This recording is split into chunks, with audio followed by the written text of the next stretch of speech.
Hey, good evening. Happy Monday, everybody. I know it only took an hour later than I had planned to get everything up and running and started, and I do truly apologize. And granted, I'm the only one here, so the only one that needs to apologize is me to myself. But anyway, here we are. Monday night. Monday night. Monday night. I hope everybody had a great Monday.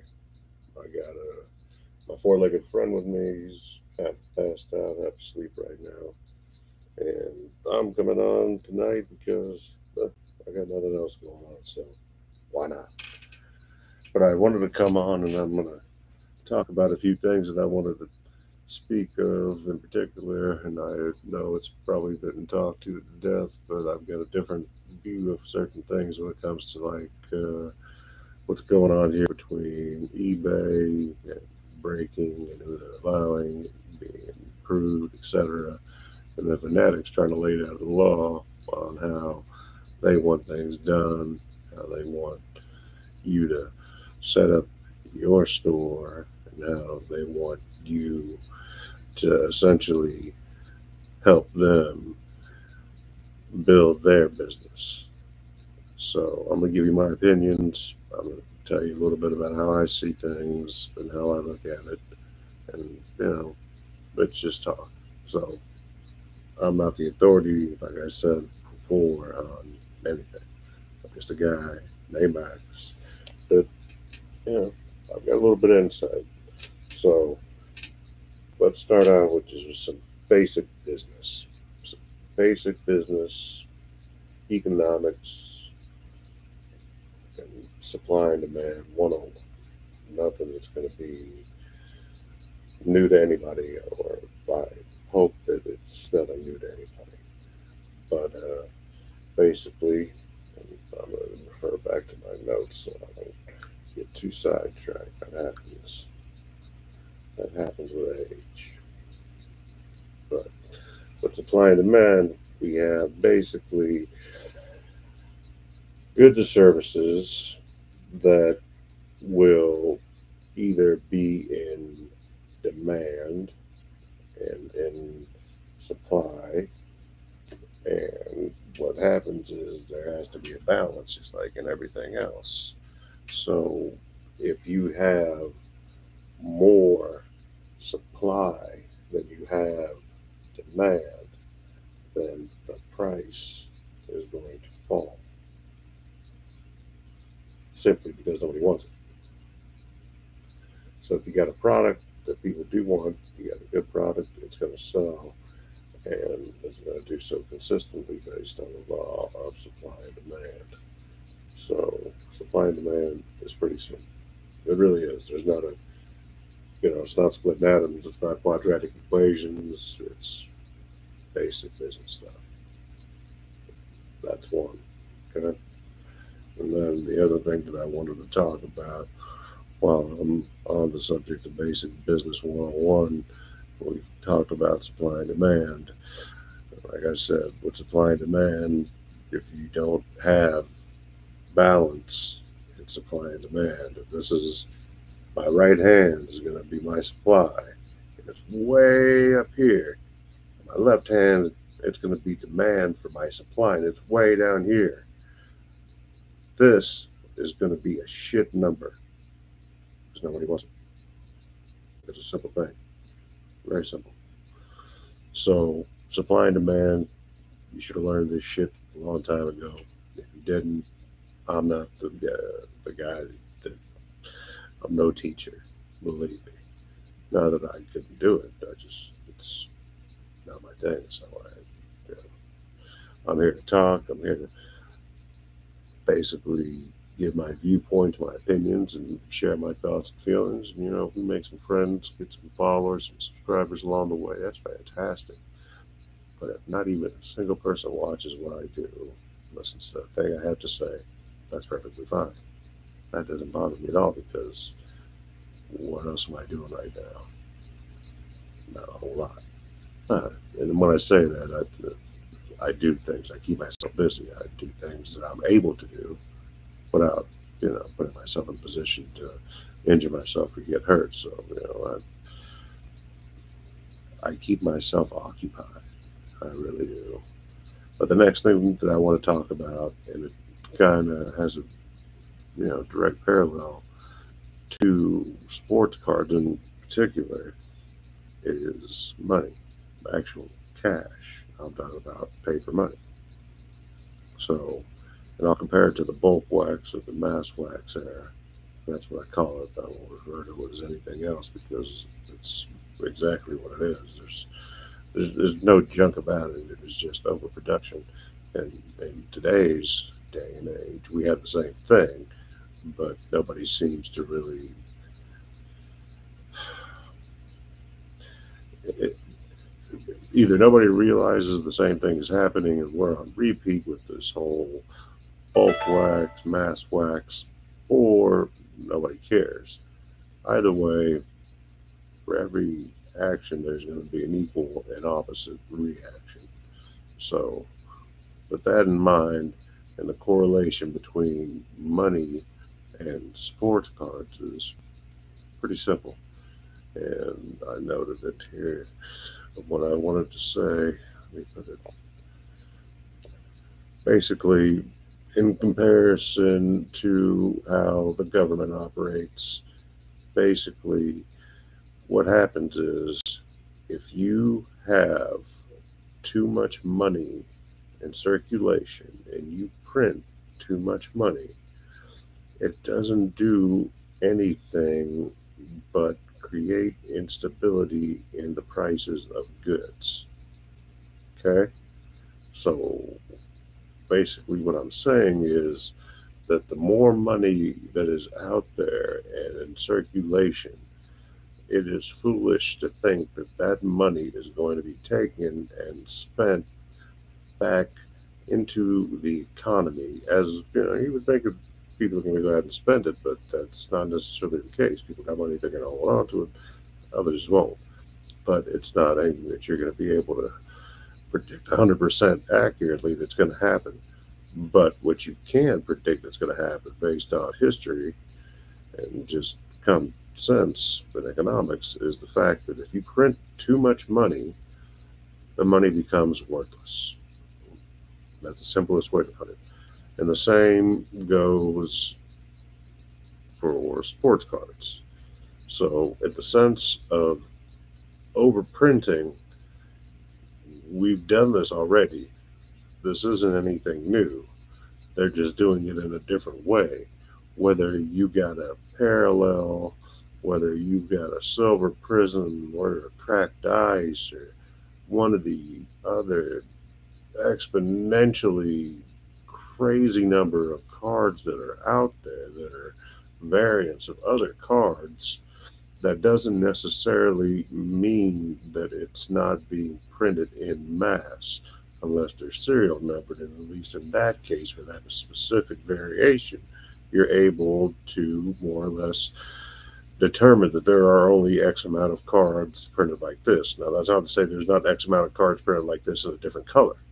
So you got to keep that into consideration. But the the parallel is the fact that if you've got more money in circulation and it's being overprinted, it essentially is worthless.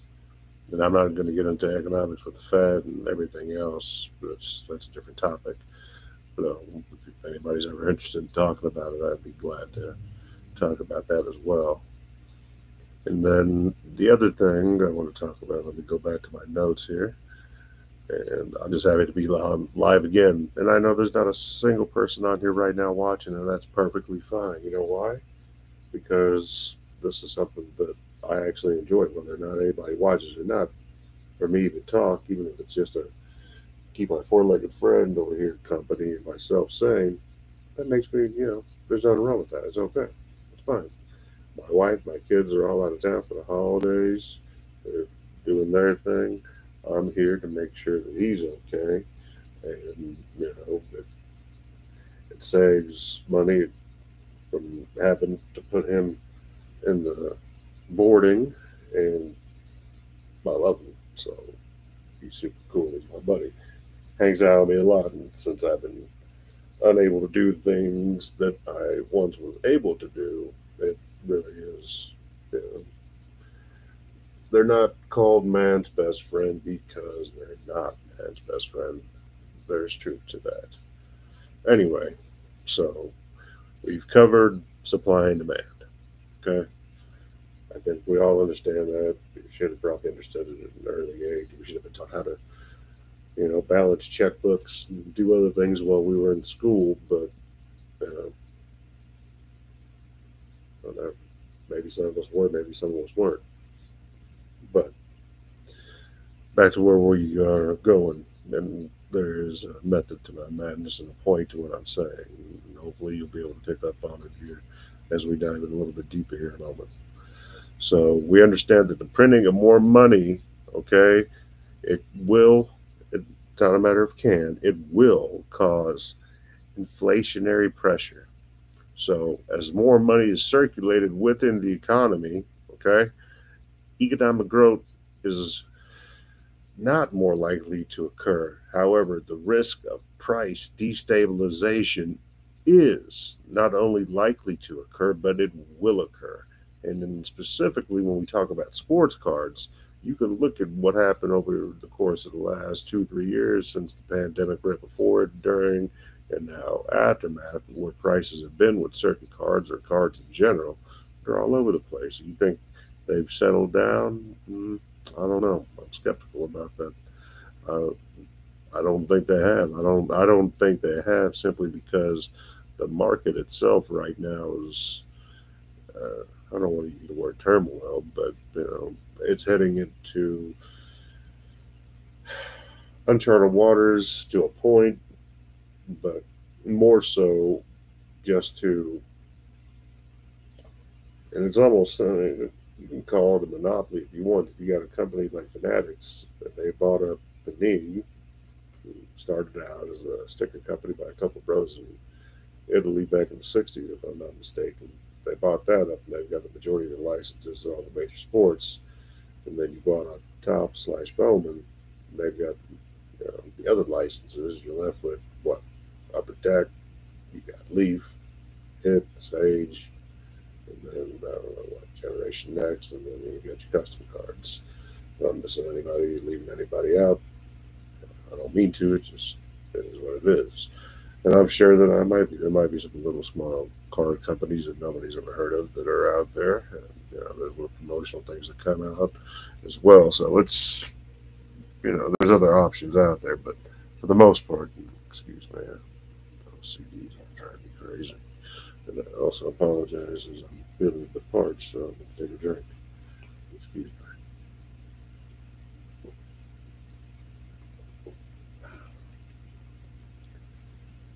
So, with that being said, supply and demand, balance, balance, balance. Okay, supply and demand, balance. Money being overprinted and cards being overprinted have a direct correlation with one another in the sense that they have the same effect as being overprinted from one to the other, the exact same effect. They become essentially worthless as far as a monetary standpoint goes, which is, money's not worth anything, then what good is it? But the other point that I wanted to touch on,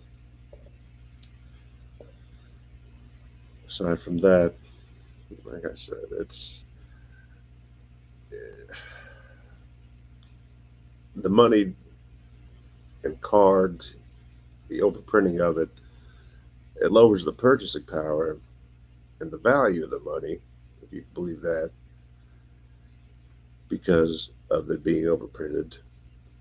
And if we do the same thing that's already been done, you're going to look back in a X amount of years and say, wow, yeah, we did it again.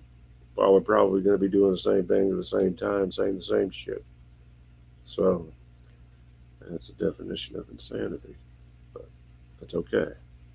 But now I wanted to touch on eBay. eBay only wants certain people, right? You got to be approved, yada, yada, yada. I understand why they did it. I get it. It's kind of a two part deal.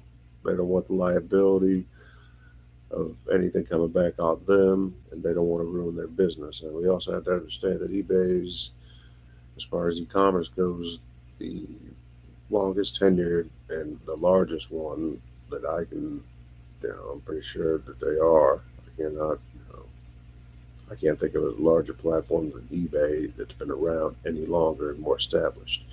That's got its pros and its cons. It's good, it's bad. You know, nobody's too big to fail, and I'm not telling you eBay's gonna fail because I'm not gonna tell you they're not gonna fail because nothing's impossible. But the likelihood of that happening, or that happening anytime in the near future, is it's not anything that would keep me up at night. So I wouldn't worry about that. But I understand what they're doing from a liability standpoint, from a quality standpoint, and from their own best interest standpoint, as well as they're also now, and they have been for a long time, a publicly traded company. You know, stocks are, but they're not going anywhere. So selling on eBay, buying on eBay, it's all right.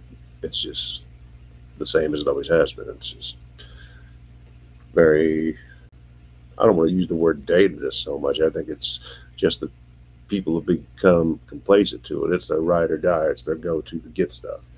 You know, Amazon, same thing. And Amazon, in my opinion, has an advantage over eBay, not for sports cards necessarily, but because they've got their own fleet of delivery vehicles, etc., and they can get shipped to you the same day, the next day, etc. Though you might have to pay a little bit more, isn't it worth the convenience? You tell me. To me, if I need some right away and it's actually something that I need, and I can't get it anywhere local, I can get it on Amazon, I can have it here the next day or the same day. Excuse me, the same day, and I'm probably going to say, yeah, all right. If there's a $5 difference between that and waiting a week, it's not, it's a, it's a no-brainer. It's not even a thought. But as far as eBay goes, and they recognize the popularity of sports cards. They understand the money involved in sports and how much it generates annually, and you know they know how much money it generates them because they get a cut. They get a cut. Everybody gets a cut, but everybody doesn't get the same cut. Now on eBay, you can list your items. They give you 300 free ones, and insertion fee and this and that. And everything comes out about 20% after everything's said and done. And then figure out your shipping, cost of goods, yada yada yada. But in the long run, at the end of the day, you'll end up about 70% after everything's all said and done. Okay, 70% profit. That's 30% goes to them, providing the platform, the way to sell, etc. Promote listings, whatever else. And then you start doing good. You get bucket big. You get a store. You want to be a big guy? Turn into a big guy. I hope you do. That's great. You get you a store. You pay different price levels depending on how much product, how much inventory you have, how much you sell, how quickly you move. If that's what you want to do, I'm all for it. You do your thing. Now, me on eBay, I don't dislike eBay, but it honestly isn't my go-to. I prefer other platforms, and we'll talk about those here in a moment. And the other reason that I wanted to bring eBay up first and what they decided to do, I understand why they did it. Fanatics is going live also, and we know that already. And they sent an email out, sign up, yada yada yada, get on the list, yada yada yada. Now I'm not a breaker, so I don't buy into breaks. I think it's just to me it serves no purpose. I don't understand why people do it. I understand why people do it, but it's not the way that I'm wired. Same reason I don't go to the casinos and play any kind of gambling. I don't do that. Just no, no, no, no. It's just not the way I'm. It's just not for me. But there are certain sellers on eBay. I hate looking for things on eBay, but there's certain sellers that I like on eBay, and I'll go to their stores and I'll look at their stuff and I'll buy from them. But rarely will I go on eBay and just look for stuff. If that makes sense. I I personally think, and maybe my own personal opinion. Once again, this is coming from me. Doesn't mean shit. I like Mercari. Mercari, I sell on that. Even though I don't sell anything, my son, he put some Pokemon cards on there before, and there might be a couple of things in the store. But like I said, I'm not really a seller. At least I haven't become a seller. And I really, whether I sell anything or not doesn't make any difference to me. But I got a email notification from them earlier that the shipping rates and their rates aren't going up, unlike other people's rates, which are going up. And places like Whatnot, which I'm also authorized to sell on, I just haven't sold a thing or even listed the thing on it. Same deal. The buyer is going to eat the shipping on that, so that's one less cost that's associated with you selling cards on either one of those platforms. And I think they're both really nice platforms. I like those two better than I like eBay, and that's just me personally. And I have sold on Mercari. Rather, I've listed on Mercari, and the items that I've listed on Mercari have sold, but they weren't my items. They were my son's items. He sold some Pokemon stuff and a couple of things, but ship them and sell them, and easy stuff. I bought a ton of stuff on Mercari, and it was real easy to look for, real easy to find, and as far as selling goes, the fees, they're going to be just a little bit under what eBay's are, and they have to be in order to stay competitive. Another drawback I think of eBay is, on top of being limited on what you could list without buying into a store, you're not limited in the same way with Mercari or with Whatnot. You can list as much as you want. It doesn't make any difference. The more you list, the more money they're going to make if it sells. So the more you have out there, odds are in your favor that it's going to sell if it's something that people want to buy. And the answer to the next question that nobody's asked, because there's nobody watching, is what is a card worth? The answer is always going to be the same. Whatever somebody's willing to pay for it. That's a simple answer. And, one thing to touch on before I get on my fanatic spiel is that the only thing that matters when you buy cards is that you're happy with your purchase. I'll say that again. The only thing that matters when you buy cards is that you are happy with your purchase. That doesn't mean that you should buy cards and not pay your phone bill, not pay electricity, not have enough money for the mortgage. It's not what I'm saying. Don't ever over leverage yourself and put yourself in a bad predicament, bad position to where you're like, shit. No, don't do that. That's not what I'm saying. What I'm saying is you should definitely be able to buy what you could afford at the same time. Now, what people buy and how they buy and what their limits are, that's going to vary from person to person. Everybody's going to be different for the most part. Everybody's going to be different. The only thing we all got in common is the fact that we're all different. So, and that's perfectly fine too. And then I'm going to bring up Fanatics. So Fanatics, I want to say this Rubin guy, Michael Rubin, yeah, Michael Rubin, that's what the name is, Michael Rubin. Max Troop and Michael Rubin, similar. But he bought it, took over back in 2011, and sports gear and apparel company is what they basically are. They're not a sports car company. And they really did well during the course of the pandemic with online sales because, to my knowledge, Fanatics do not have any dedicated brick and mortar stores. Okay, remember that for a second. They do not have any brick and mortar stores. So when they came out last week or the week before, and they decided to start trying to strong arm local card shops and local business owners about what they're gonna require in order for them to be able to sell their product in their store. You got to do this, this, this, this. And since then they've kind of talked it back, walked it back, and to my knowledge, I don't know what it implies as far as what the final say is. But what nobody wanted to talk about was why they would do that in the first place. In my opinion, is the reason they did it was because they wanted to see the reaction of what the card community would do. How would the local card shops react? What are they going to say about this? Are they all going to fall in line? Are they going to be upset? Are they going to be like, yeah, okay, whatever? I mean, what happens? So I think there was a little bit of pushback from the card community, enough to where they walked it back a little bit, to my understanding. And but initially, I think that they did it as a reactionary type of, I don't want to call it experiment, but you know, to kind of test the waters, if you understand, test the waters to see what they can get away with, because it's in their best interest to make money. That's what corporations do. All right. Fanatics, this Ruben cat, I don't know if he's a huge sports fan, a huge collector. I have no idea. Don't know. I have no idea.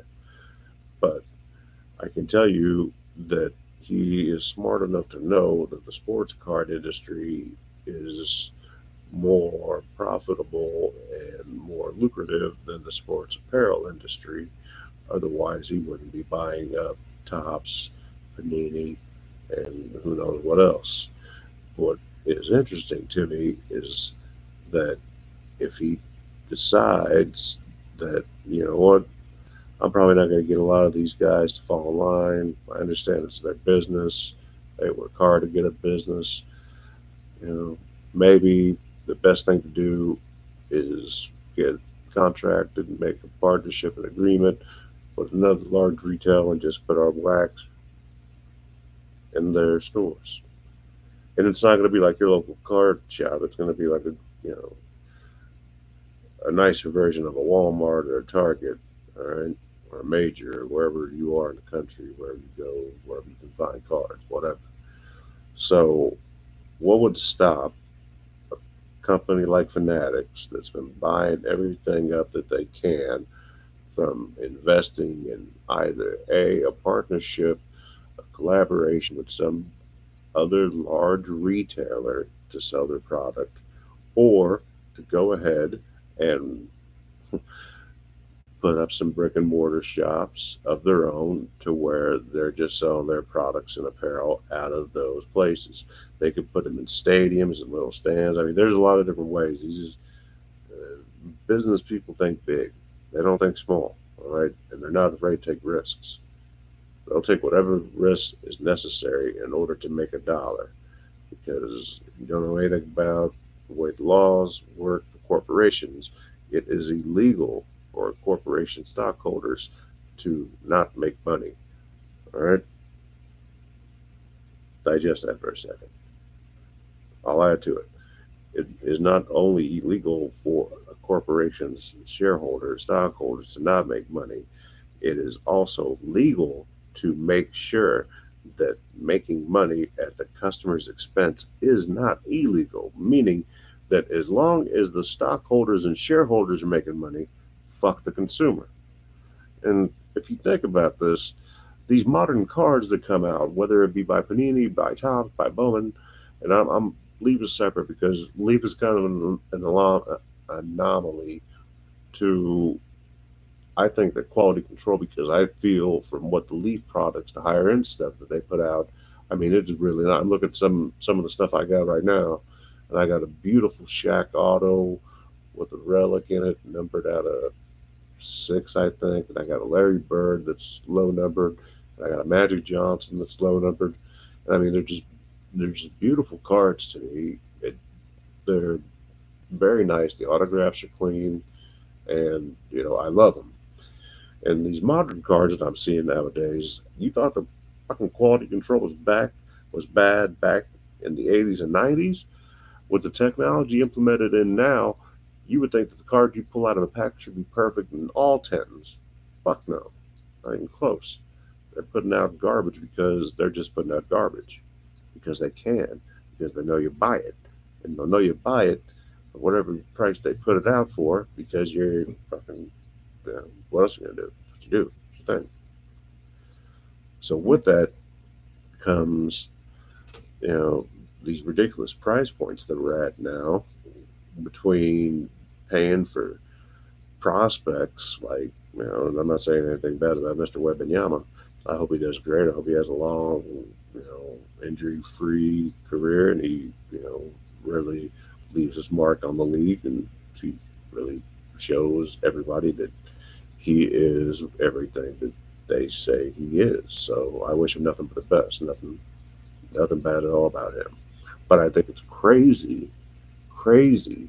I remember when Tops came out on that draft night here on the shit. When was it?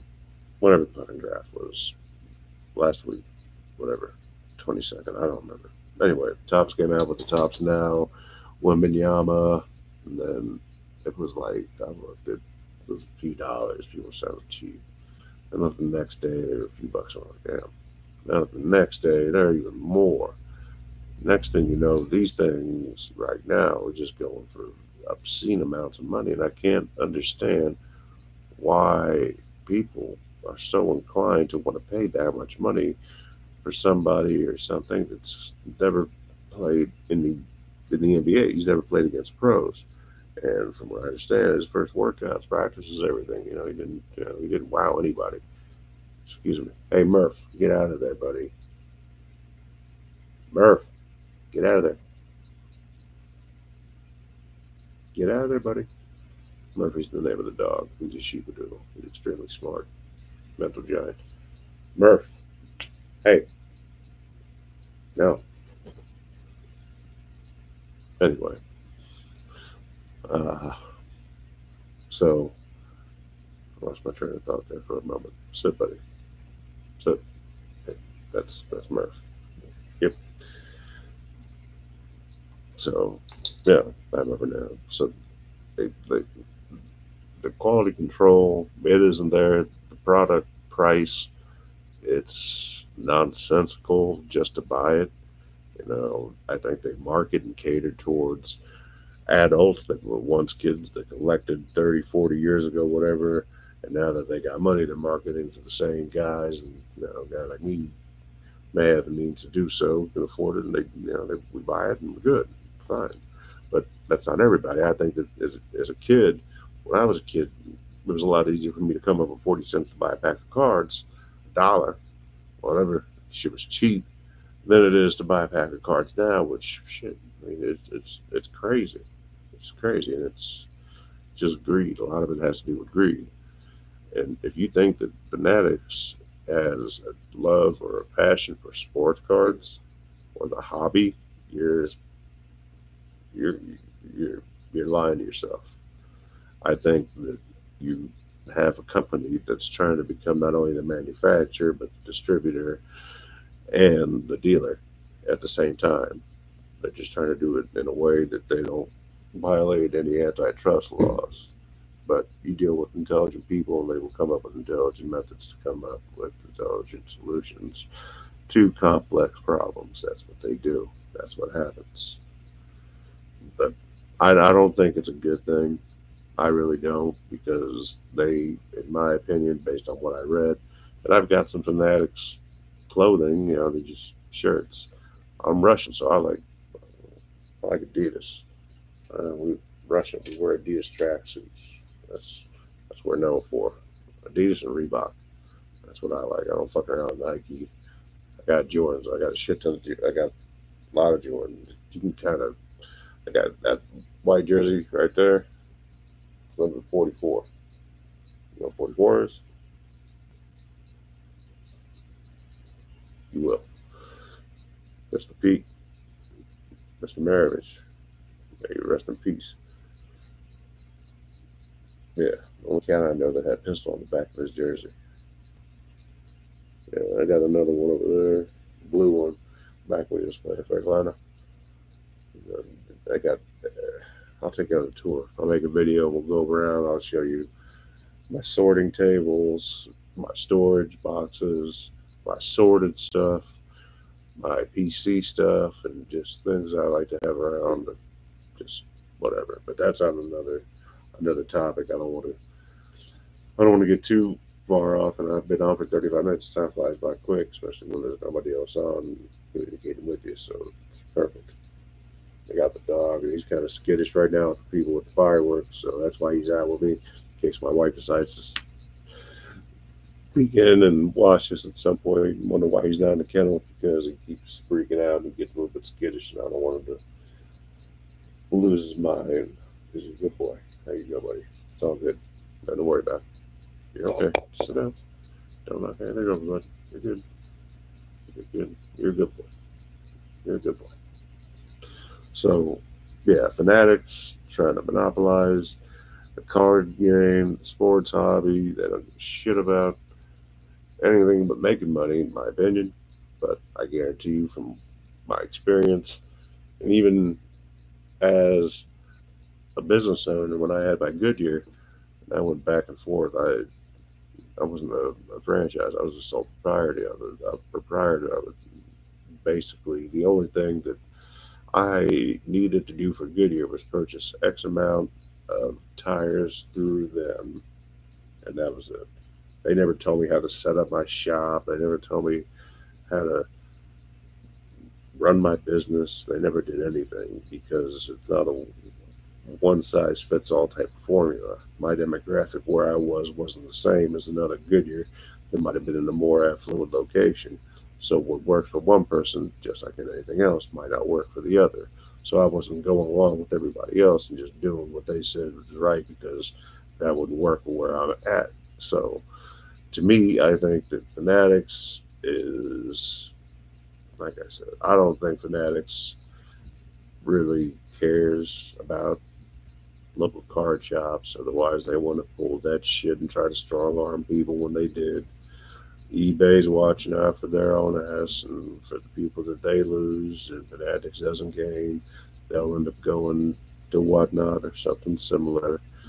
For all I know, Mercari's got something in the mix because they know how much cards they put out. They're smart people also. They keep track of this shit. They know what sells. They know what doesn't. And for them to add Mercari Live, if you can't see that coming, I don't know. It's, I don't do anything on Poshmark because that just sounds fucking weird to me, but it might be a good place to shop for cards. I don't know. I have no idea. I don't know. But I want to know what you guys think. You guys got a chance? You watch this? Like I said, I got a bunch of fucking zeros anywhere and everywhere, so I don't want to like this bitch. I'm kidding. But anyway, that's really all I wanted to talk about. I think that we'll see what happens when these licenses run out, which really won't matter because the company's already been absolved by another company, and same with Topps. So Upper Deck's left standing on their own dick. LeBron decided that, you know, Jordan's on his own with Upper Deck and the hockey world. So that is what it is. But that's not anything that's, you know, who knows? Maybe they'll get absorbed into the big conglomerate that is Fanatics. And like I said, keep in mind they don't have any brick and mortar stores, so if they want to sell their product using current LCSs, local card shops, then I would think that they would be a little more critical about how they worded things to people and how they represented themselves in the way that they approach other business people and their business. It's not Fanatics business. Fanatics doesn't own the local card shop, but somebody else does. Right? They might own the product that comes into that, but that's it. Don't tell me what to do with it. If I'm paying for this product, after that, I can do whatever I want. That's it. But, we could have a conversation about it.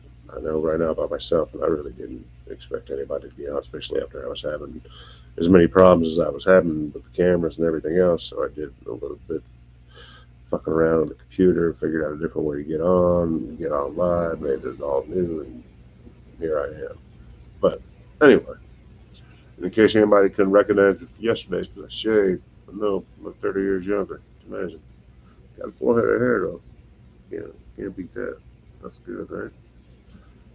Anyway, I I'm all good right now. We're 40 minutes. I think that's more than enough time. We've talked about a little bit of commerce. We talked about a little business. Last thing, touch on for business wise and commerce wise to understand how a manufacturer, a distributor, and a dealer and a consumer all work.